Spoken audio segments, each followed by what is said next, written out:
listen from Thunderstruck. Sometimes, loss is the price of survival. You died on Thunder's drum. Your songs will not be forgotten.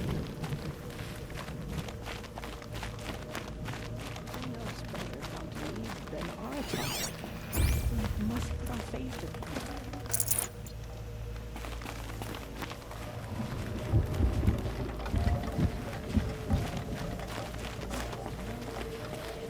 Rise up to meet you at any moment.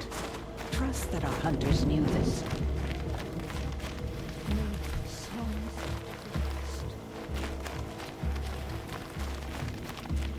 Must be something big going on. Most of the village is moving towards that smoke.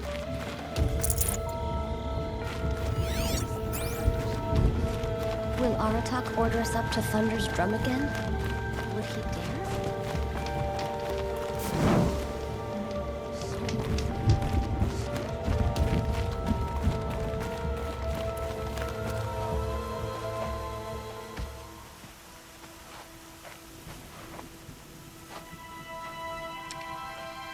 Get ready for a rare sight, Nora.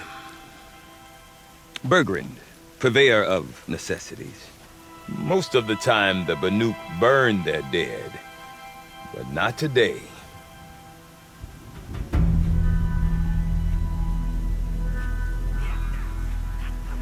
Because the bodies couldn't be recovered. Aye, a nasty business. All their best warriors lost. So they're getting a different kind of send-off.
Grasp your grief, my hunters, and kill it!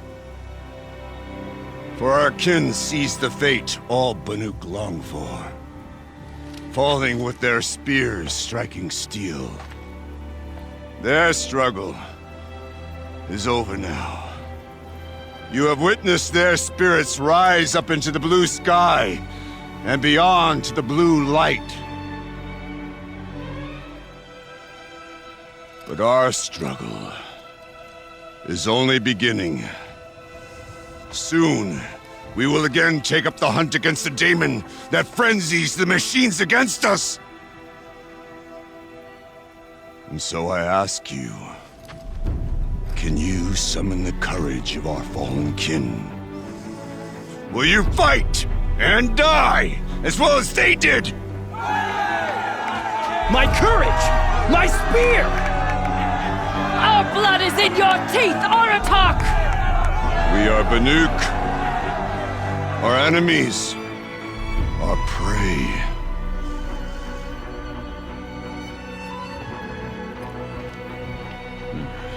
The daemon. That frenzies the machines. Machines that wiped out their best. And what do they want to do? Go back up there. Fools. A little advice, for free. Aloy. Aloy.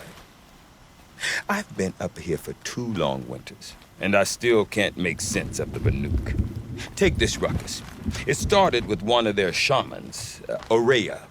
spouting on about spirits and demons up on Thunder's Drum. So they march their Warwick up there, and half of them get slaughtered by machines. When Araya vanished, I thought the crazy might have gone with her. But no. Here's Big Aratak, gearing them up to do it all over again.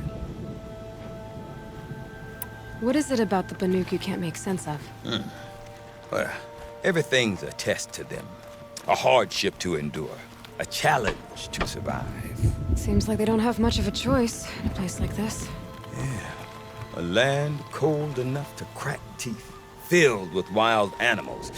You'd think they'd accept a little reasonably priced aid. Well, believe me, I've tried to convince them. But a Banuk with nothing left to prove might just lie down and die. And Araya is the one who spoke about this daemon? That's right. Told Aratak and the others that it lives up on Thunder's Drum. And they believed her. But you don't. Look, I don't know what Araya found up there. A shaman's not going to talk to an outlander. The machines in the cut are getting... Or it could be because but Araya's not...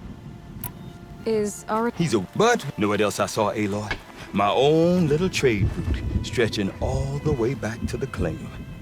Then, he goes and leads them off to their death at the claws of angry machines. So much for my best customers. You said you've lived out here for 2 winters? Aye. Back home, some fur traders told me about this steel-forsaken heap of tents. Good location. Ripe for change. We were barely scraping by until this place started filling up for Araya. A great prophet is coming, they said. I heard prophet. Honest mistake. Not that the Banuk are stingy, they just prefer to keep trade among themselves. We could get through to enough of them. We could really put this place on the map. Or at least on a map. We? Me and my daughter. My assistant, Varja. My assistant and my daughter. We seem to get along better as business partners. Her mother wanted me to show her a trade. She started tinkering with weapons. Say, when you need a break from this Banuk carry-on, stop in and see her. You're both, how do I put it? Women? No. Independent. Look for her at Long Notch, the easternmost Banuk camp. I want to know more about this daemon. It's crazy talk, Aloy. Or there's something to it. Something connected to how the machines behave. Then you need to find Araya. She was last seen headed for the mountains they call the Ice Rafts. I've heard only the shamans know the trail beyond those frozen peaks. But I do know where you could find her apprentice, Naltuk. He went north of the river, chasing rumors. Rumors?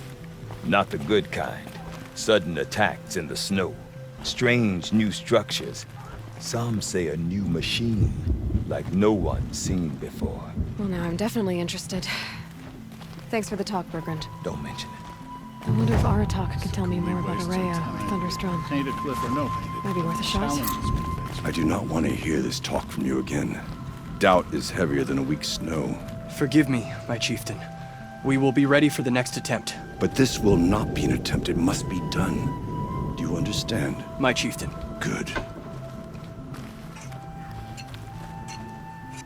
Outlander, I suppose you wish to speak?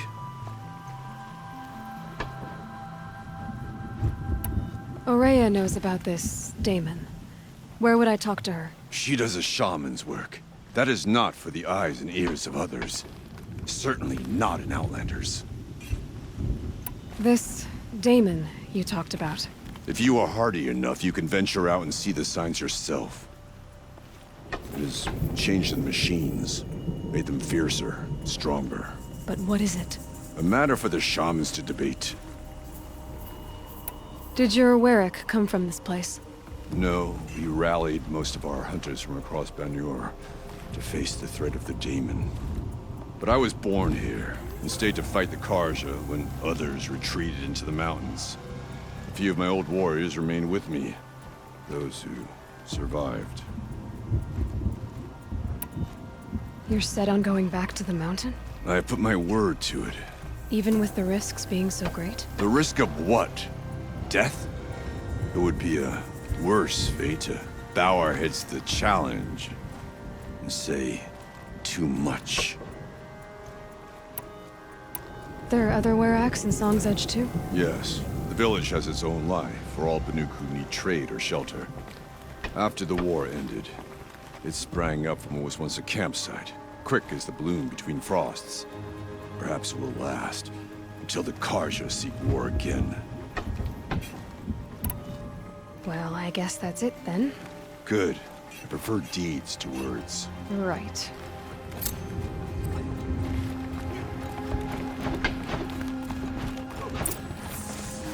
It feels like it's been forever since Cooley started her painting. When will it be finished?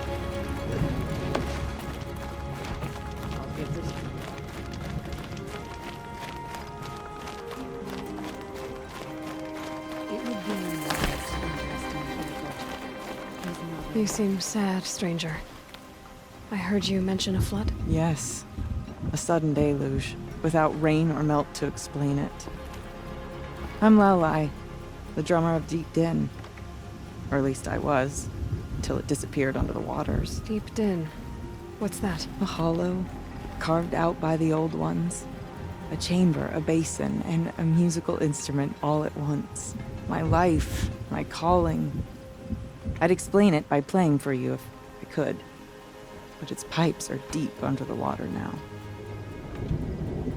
So Deep Din is a place, and a musical instrument? Yes. Pipes that carry a perfect tone beneath a sonorous basin. A wondrous edifice the old ones used to carry music far and wide. During the war, my father played the pipes to rally the Banuk against the Karja. I'm the drummer now. But our battles are few and far between. Mostly I play for the joy of it. Or to remember my family. Of course, if the waters don't recede, what's the point of joy? Or remembering? A flood without rain. That is strange. Where is this place? I'll have a look if I'm in the area. Just northwest of here. Look all you like, but I don't see what good it'll do. The floodwaters aren't going anywhere. How does one ask a river to relent? Some don't care for... So the One day it was dry. The next, the nearby river had risen and the entire basin was flooded. I don't understand it. There was no rain, not even any clouds, and yet the river rose higher than I'd ever seen it. And there it remains. I need to get going. Yes, yes. Here, near some Deep in. crawling bandits. Silence by the living waters.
Bannukai. When the old ones were fresh in their graves and our numbers were still small.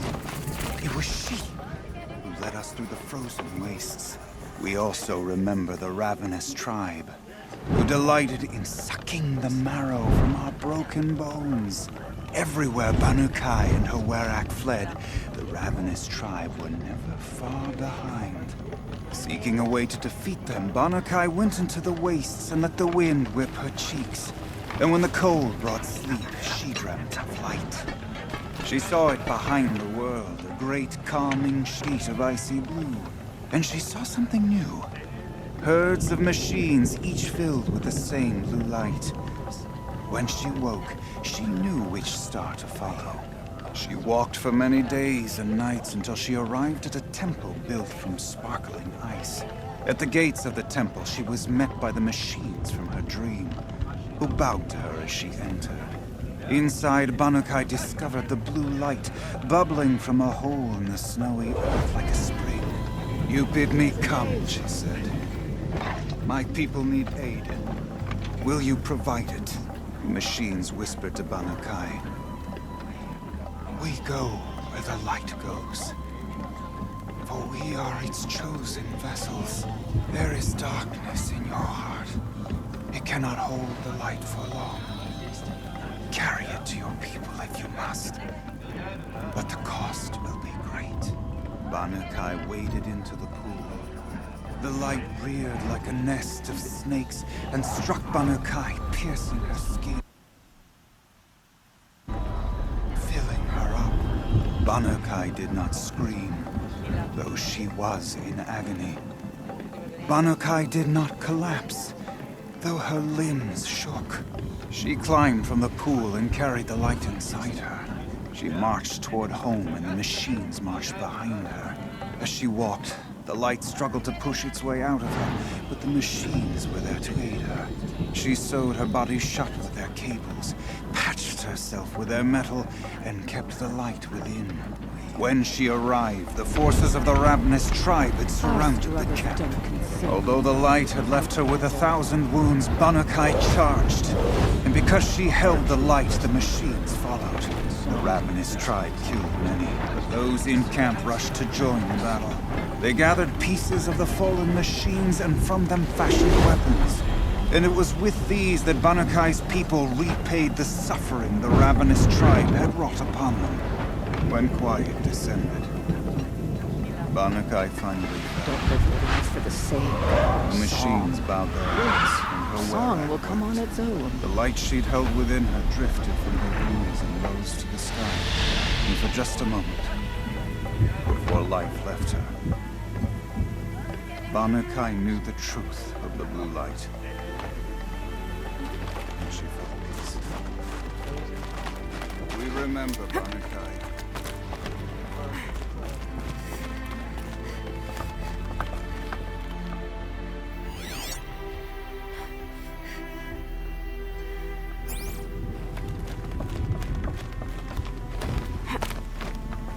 Our hands are full, Outlander. We don't have time to show you around.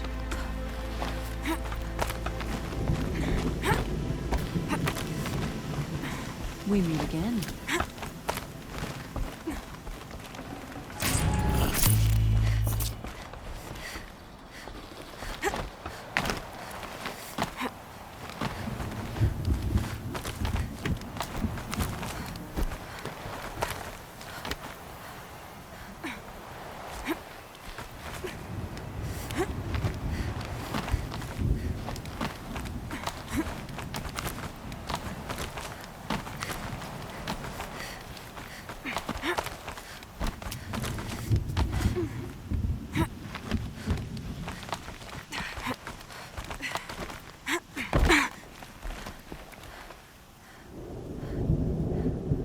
Quite a view you've got up here. It's a useful perspective. How fleeting we are when the world is so wide. From up here, you can see how the light paints across the land. Ever changing. That's a lesson. All our marks will pass. That outlook sounds a little depressing for a painter. Haven't met many artists, have you? Song's Edge needs news stories. I scrubbed its past off this rock to start anew. But a new start needs new colors. Fresh pigments, like none have seen.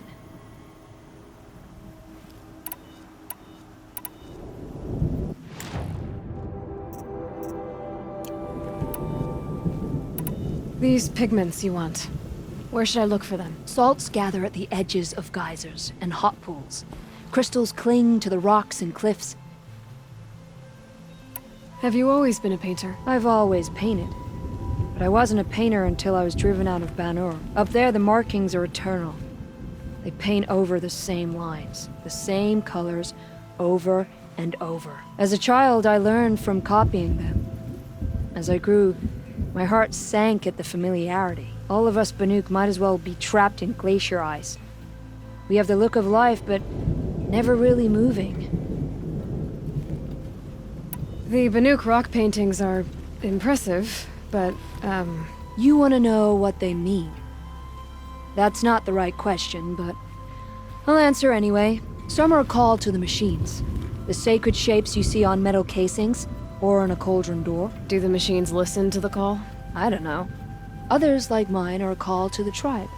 You could say inspiration or prophecy. And sometimes even men listen, if the painting is loud enough. I'll see what I can find for you. Seek out the vibrant ones. A spring of sudden color among snow or rock or metal. That's its own reward, but I'd reward you as well.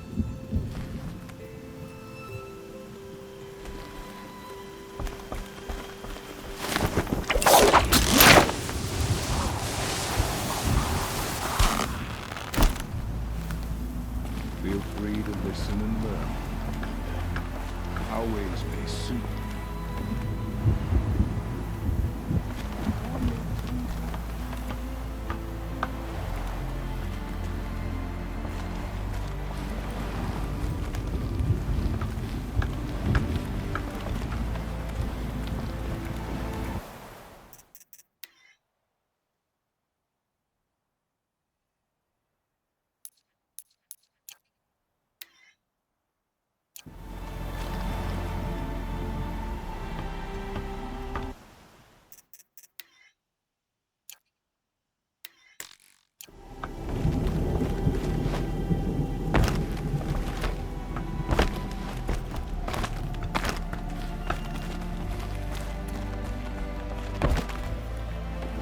Okay, if I want to learn more about how this...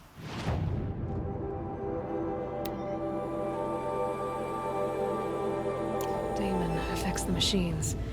I've got to find Maria. To do that, I need to talk to her.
apprentice who followed the river north.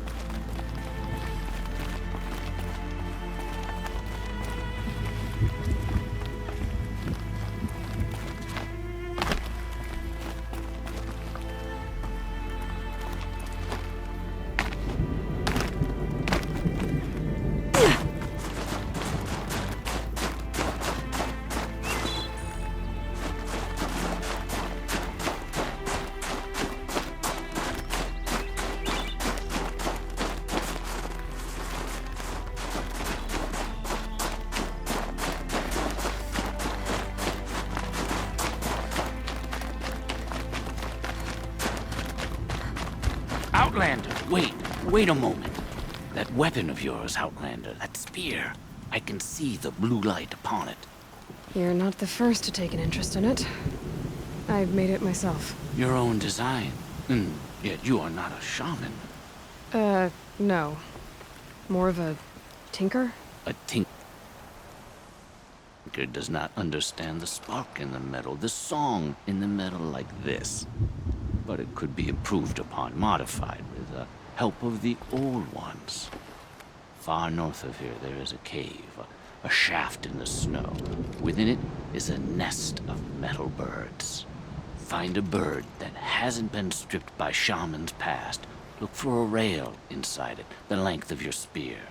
That's all I can tell you. Get a rail from some metal birds in a cave. Sounds perfectly normal.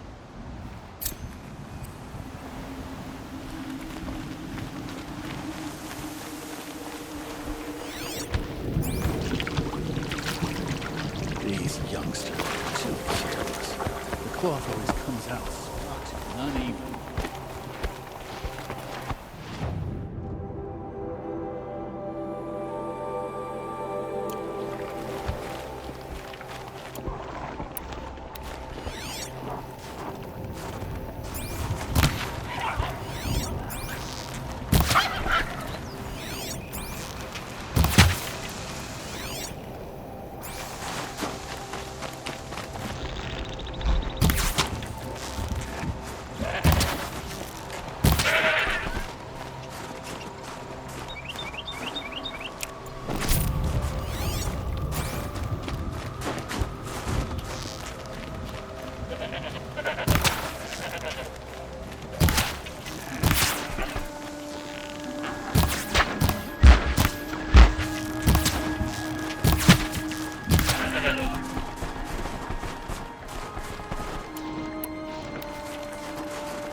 This'll last.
Interesting. Maybe I could override it.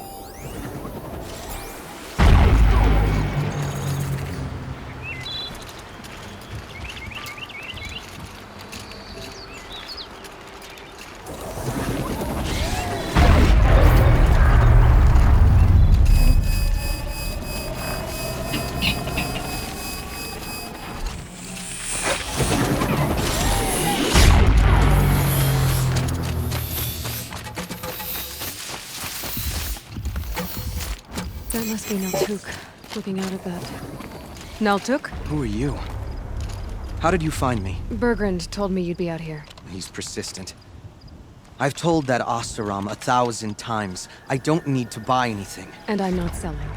I just need to find Araya. Well, you won't. She's gone where only shamans can tread. She seeks guidance from the voice in the blue light. That is her task. And the task she gave me is to observe the daemon's work. To stop it spreading, if I can.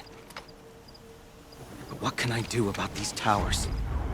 In only a few weeks, they've sprouted throughout the cut. The daemon's energy pulses from them. Rallies the machines, even repairs them.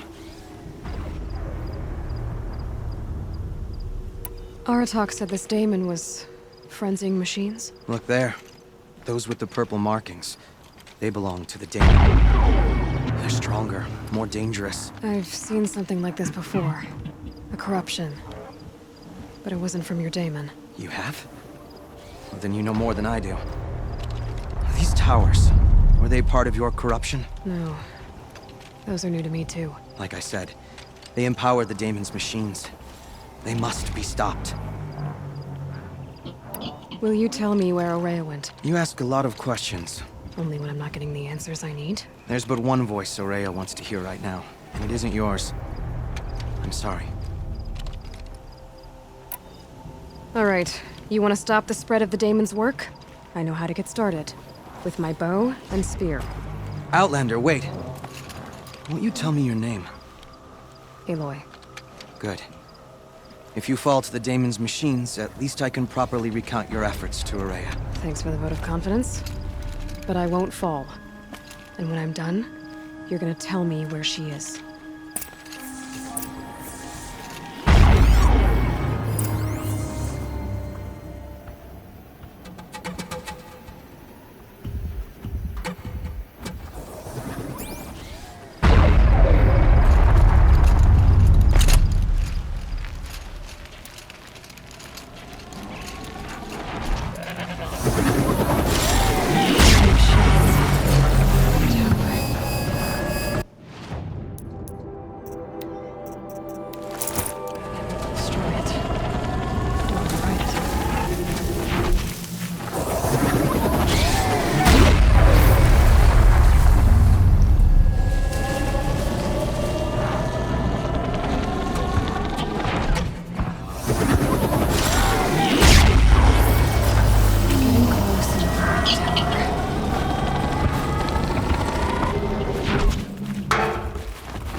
Okay then, let's see if this thing can work for me.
Seems I can take care of the machines and towers.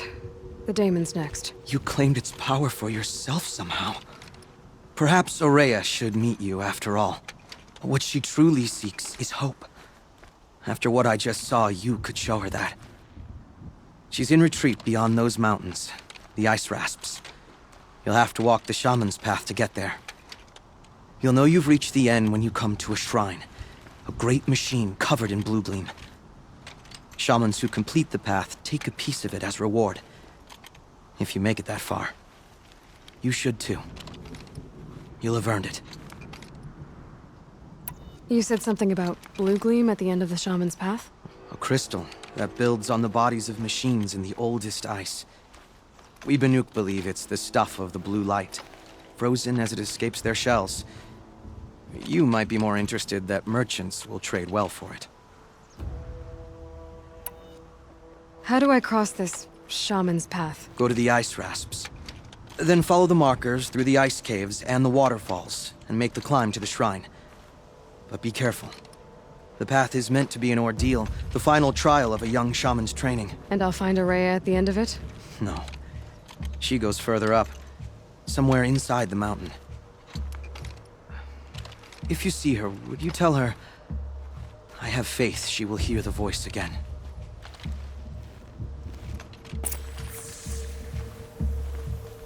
All right, I guess I'm off to the ice rasps to find this shaman's path.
Tough, but I'm used to it.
Incoming fire! Get out of the way!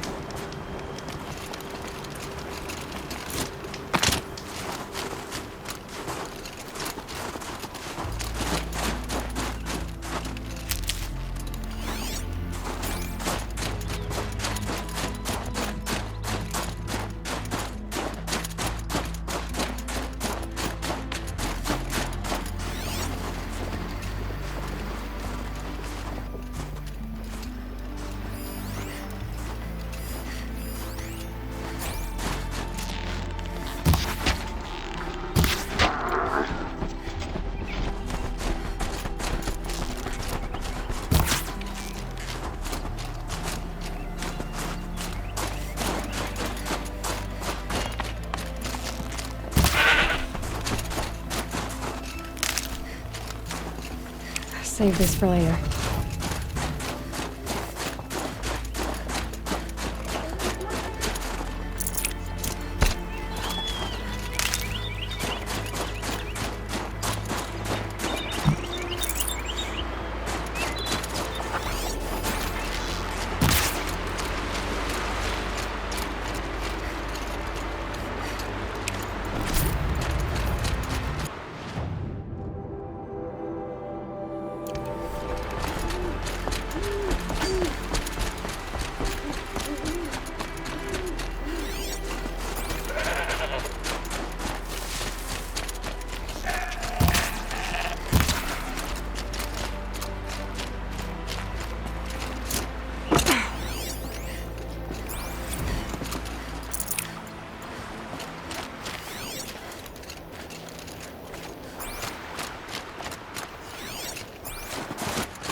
These mountains must be the ice wasps. The shaman's path begins somewhere above.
Machine fluid.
Easy, easy.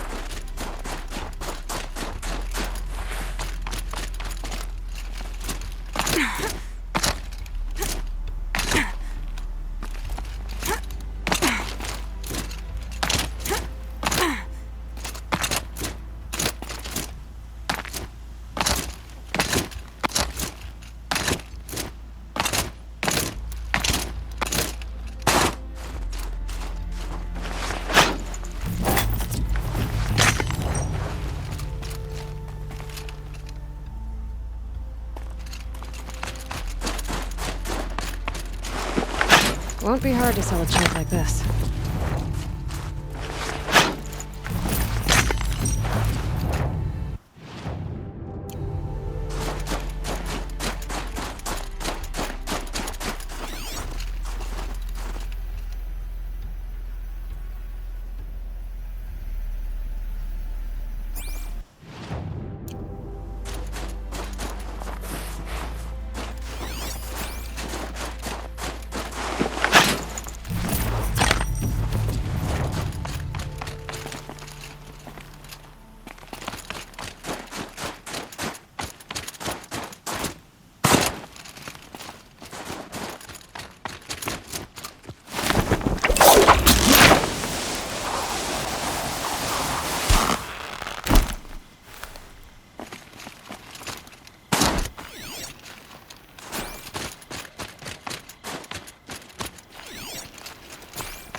I'm gonna reach it.